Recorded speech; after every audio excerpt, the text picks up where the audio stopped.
Hi guys, the Benidorm Enthusiast here with Benidorm Stuff YouTube channel. It's 1 year today since we received the news that we will be going into a lockdown due to the spread of the coronavirus throughout Spain. I don't think any of us here realised back then the severity of what was going on or what we were in store for. I certainly didn't think that 1 year on I'd be making this video taking a look back at the pandemic year in review. A year. I still find that hard to sink in. But that's what we're doing for today's video. A month by month look back at the major events over the last year and how we got to the situation we're at now. On Friday the 13th of March 2020 we received the news that we would have to close all the bars and restaurants at midnight. It did come as a shock to most of us, even though we were aware of the situation in China and Italy had just gone into lockdown. Was it really happening here? That first weekend was crazy. A little chaotic really. Nobody really knew what was going on. But we knew it was going to be massive, a historic event. And we had to get it recorded and reported and get it out to you guys. As most of you will already know, the Spanish Prime Minister yesterday declared Spain in an official state of emergency as from today. All the bars, cafes, restaurants were ordered to close from midnight last night, not just here in Benidorm, in the whole of the Comunidad Valenciana, along with many parts of Spain. British people, we're here in Benidorm. Benidorm's on lockdown. On the Saturday, with all the bars closed, the authorities then came and closed off all the beach. They were advising people to stay at home or in their accommodation, but it wasn't being forced yet. The beachfront was packed that day. There were tens of thousands of tourists here, being one of the busiest weeks of the year, Cheltenham Week. There was so much confusion amongst everybody. No clear instructions were being given as to what people were supposed to be doing. So it's not just the bars and cafes and restaurants that are closed, the beach is also closed, gyms, leisure centres, any sort of sports centres are all closed to the public. It's been called a lockdown. As you can see, people are not being forced to stay indoors though. It's advised that people who live here stay at home, or people, tourists, stay in the hotels, but it is not being forced. On the Sunday, the reality of the situation started to hit home when the police were out in force, dispersing the crowds, and speaker vans took to the streets, now urging people to return to their homes or their accommodation. Attention please, an emergency state has been activated. You must stay safely at your accommodation or home and follow instructions from local authorities or from your accommodation provider. Avoid beach areas and promenades. Keep a safe distance with other people. Stay at home. On the Monday, the lockdown really started. That's when it was passed as law that we weren't allowed to leave our homes or accommodation without justifiable reasons. Flights were not bringing any tourists in, and the main objective now was getting the thousands of holidaymakers back home. At this moment, flights are still operating between the UK and Spain. However, the Foreign Office is strongly advising against all but essential travel to Spain.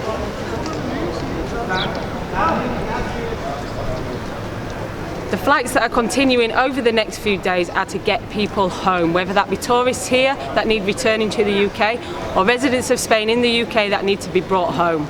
The lockdown here was extremely harsh. We were literally confined to our homes except for absolutely essential reasons, such as going to the chemist or the supermarket. And even then, it had to be the nearest one to our home. The police and the military were out on the streets 24/7. Roadblocks were everywhere. They would even check our receipts to make sure we hadn't ventured further than was necessary. I'd never stayed home so much in all my life. It was all very surreal.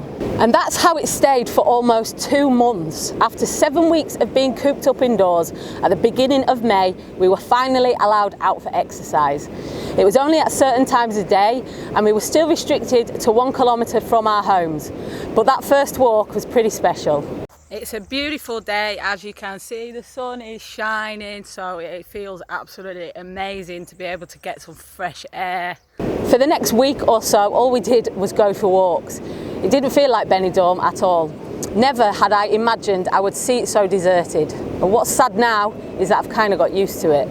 On May 11th, we entered phase 1 of the de-escalation period, which meant bars, cafes and restaurants with terraces could start to reopen.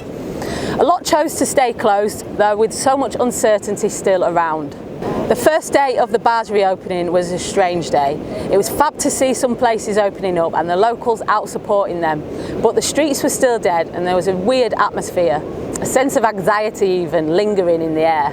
It's Monday, May 11th. It's the first day of our phase 1 de-escalation. That means that some of the bars have opened today. Exciting. How's your first drink in the bar, guys? Happy day, ice. Cheers. Cheers, darling. Cheers. At the beginning of June, we entered the next stage of de-escalation, phase 2. More and more places were opening up, but the beaches were still out of bounds for everybody in Benidorm. Even though some of the surrounding towns had opened theirs up, we were all eagerly awaiting the beach opening. It was the start of summer, it was getting hot. Phase 2 of the de-escalation process in Spain here does allow the beaches to reopen. However, Benidorm Council have decided to keep the beaches closed for another 2 weeks until the safety plan is finalised. Bars were even open on a night back then. Do you remember that? When we could go for a night out and get back in the early hours of the morning. They also allowed bars to open the inside of their premises during this phase. They had introduced the obligatory use of the mask out in public. Masks were strange at first, but we'd been using them in the supermarkets and the shops for a while by this point. Most of us just got used to them. On the 15th of June, they opened the beaches with social distancing squares. I personally thought it was a great idea. You get your space guaranteed, nobody coming to sit on your knee, put their brolly up blocking your sun, and nobody kicking sand all over you. The squares disappeared over winter, but they've just been brought back as we prepare for summer. There were also beach assistants and a lot of police presence making sure things ran smoothly last year. I wonder if they'll return this summer. On the 21st of June, we entered what was called the new normal, and the international borders were reopened for tourists. This was when we got a real lift and a feeling that things were returning to normal. Time to celebrate. So thank you everyone for turning up. They'll stop the music, but they won't stop us. Cheers everyone. In the week that followed, we saw more places on the strip opening up and we welcomed tourists back. Down towards the end of the strip, and there are a few more places opening up. Andy's, which opened way back in phase 1 and was then ordered to close again, it's opened again. It's great to see some people sat here enjoying a drink. Hotels also started opening up for the first time since March. The Nadal and the Dynastic were the first to do so, and more followed throughout July. We reopened Winners Bar at the start of July. Things were looking up. It was great to be back at work, getting back into routine again, welcoming back our regular customers and meeting so many more new ones. Looking back at July now, it really wasn't a bad month. There was plenty of people here. It seemed quiet at the time compared to a normal summer, of course, but what we'd all give to have those customers back in the bars now. You can see from this clip of Levante Beach from the middle of July just how many tourists were here then, and yet we were all complaining back then how quiet we all were. At night down the beachfront there was also plenty of people around. It could have been mistaken for a normal year looking at this, except of course for all the people wearing masks. The atmosphere around the old town was also buzzing again. We'd had a good month at Winners considering, with so many of you lovely people who have been watching these videos, coming to see me and say hello. Thank you all for so much for your support throughout this.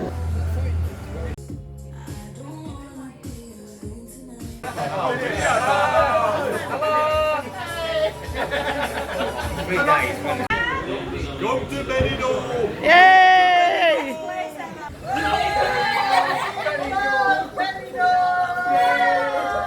At the end of July, we were hit with a shock announcement from the UK government about tourists having to quarantine on return from Spain. The Brits on holiday here were devastated, not to mention all of us here too. Devastating news confirmed that the UK is reintroducing the quarantine for people returning from Spain. They will have to quarantine for 14 days on arrival back into the UK. It was a huge blow to the summer campaign. Cancellations came in their thousands. As we watched the British tourists return home, we were seeing very few arriving. Hotels were closing again or postponing opening dates, and we were all getting very worried. Rumours of another lockdown were even beginning to circulate, even though numbers in our region were still very good. The Flash and the Rosamar Hotel, as seen here, never actually got to reopen. The Rosamar Hotel behind me has had to postpone its opening.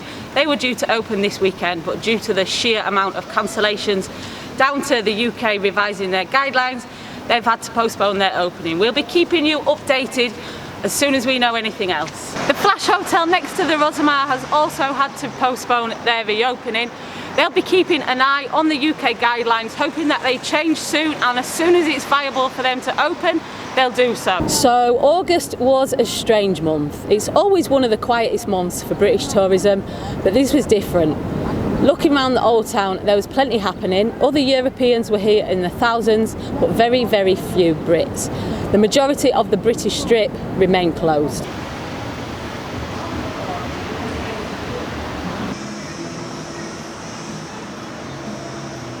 In the middle of August, with some outbreaks linked to nightclubs, they announced the closure of nightlife in our region. That included Winners Bar, although I would never describe us as a nightclub. All bars with nightlife licences were completely shut down, and all other bars had to close at 1 a.m. 17th of August was my last night at work. After the closure of the nightlife sector, with thousands of jobs dependent on it, a protest march was organised for the end of August. After the protest, some bars managed to change their licence over to allow them to open again. There were still some tourists here, but a lot of bars remain closed and have done ever since. September is usually one of the busiest months for Brits in Benidorm. This one was very different. More hotels announced closures after cancellations from Brits that weren't able to do the quarantine. But we weren't giving up here. We were desperate to get the Brits back. The fact that live music was still allowed was a massive pull for us. It's a huge part of the Benidorm social scene and one of the main reasons the British love Benidorm so much. The hugely popular outdoor market started up again towards the end of September. This was great news for the locals and the few tourists that were here. At the end of September, there was another protest held, this time demanding aid from the government for the businesses that had been forced to close. October came and COVID numbers were on the rise again. There was increasing talk of this being the second wave of the coronavirus. A very worrying thought for everybody, primarily for a health perspective, of course, but economically, the businesses, the workers and the entertainers were already hanging on by a thread, waiting for people to return. How many would survive a second wave? Towards the end of October, more restrictions were introduced to counter the second wave, including the curfew, which is still in place now. Over here, I'm going to start with the curfew that was introduced in our region. That's the Comunidad Valenciana, or the Valencian region if you prefer. It came into effect Saturday night going into Sunday and means that nobody should be outdoors or out on the streets now between midnight and 6 a.m. And the last day of October was when they closed the regional borders of Valencia, meaning nobody in and out from other parts of Spain without justifiable reasons. This was the end to any national tourism hopes for Benidorm, and it's still in force now. November arrived and another protest demanding help from the government was organised. More than 6 months have passed and still no aid from the government for the tourism sector. As most of you probably know, there's usually a massive festival that takes place every year in November in Benidorm. Last year's was cancelled, of course, and to add insult to injury, live music was also banned, with the worry that people would still be congregating to party and celebrate. Not sure who exactly they were worried about, as there was really nobody here. That being said, we did manage to find one or two happy souls keeping up the tradition of the British Fancy Dress Day. But it was a million miles away from the usual party, which attracts around 30,000 people every year, Europe's biggest fancy dress party. Just check out 2019.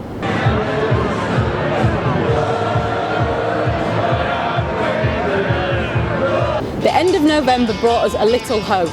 Live music was allowed again and it was a huge boost to everybody's spirits. There was also talk of some restrictions being relaxed over Christmas. The first week of December brought more good news. Bars with nightlife licences were allowed to reopen, as long as they operated as regular bars within the restricted hours.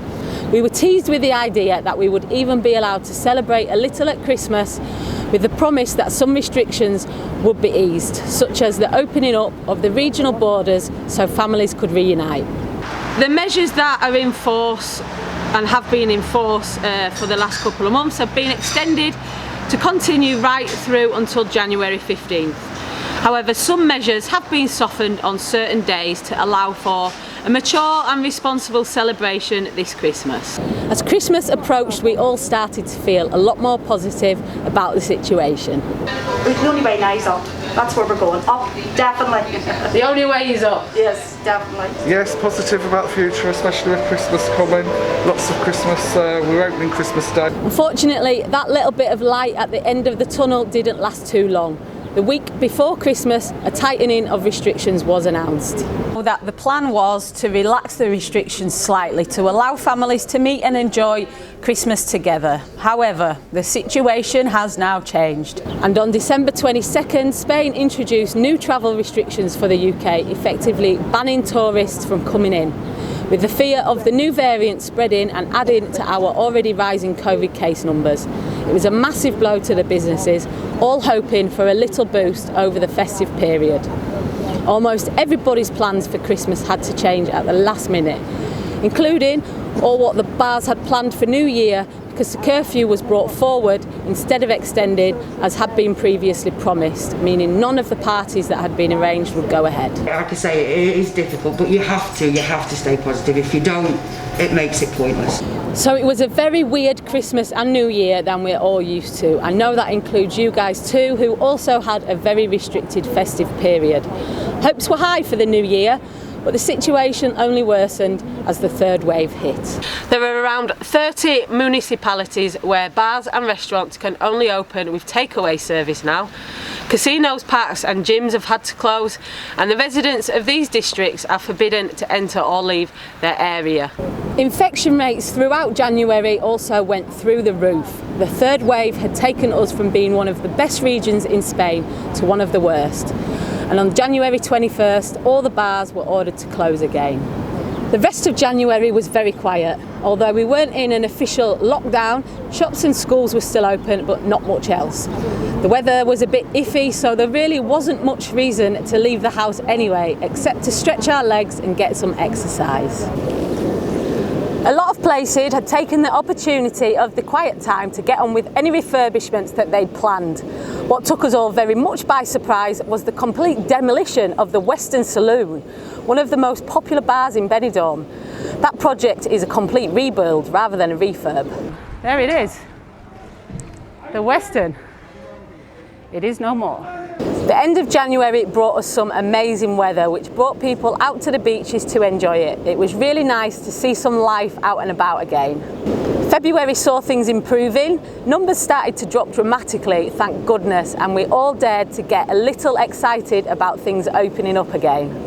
The bars had adapted to the closure, many offering takeaway services where possible, but all the signs were showing that it wouldn't be long before that would no longer be the only option available for these places to trade. Hope was returning. Obviously you've been hit with restriction after restriction, open and closure from the start. Tell us how you've adapted to the latest restrictions with your takeaway service. Yeah, really difficult. We had to adapt in buying, investing in equipment, takeaway equipment, containers, takeaway, buckets. At the end of February, it was confirmed that we would enter the de-escalation period after getting the numbers in our region back down to being one of the best areas in Spain. And that just about brings us up to date. Some bars and cafes reopened the 1st of March with terraces only to start, and we're once again feeling like we are on the way out of this nightmare. Royal Secret, famous for their cocktails. Girls, how's it feel to be back in a bar? Fantastic! Yay! So that's where we are now. Wow, what a year. Just going through our videos to make this one has reminded me how many ups and downs there's been. An emotion roller coaster, to say the least. In some ways it feels like the longest year of my life. In other ways, that much has happened, it feels like it's flown by. If there's one good thing to come out of all this for me, it's a much better appreciation of the simple things in life. So many things I won't ever take for granted again. Let's just hope that this time next year, if we do make a part 2 pandemic review video, it will be showing us all getting our lives back and at least some normality returning. Thanks for watching. Make sure you subscribed and leave us a comment. How has your pandemic year been in review? Let us know. Also, check us out on Facebook, Twitter, Instagram and TikTok at the Benidorm Enthusiast. Stay positive and stay safe.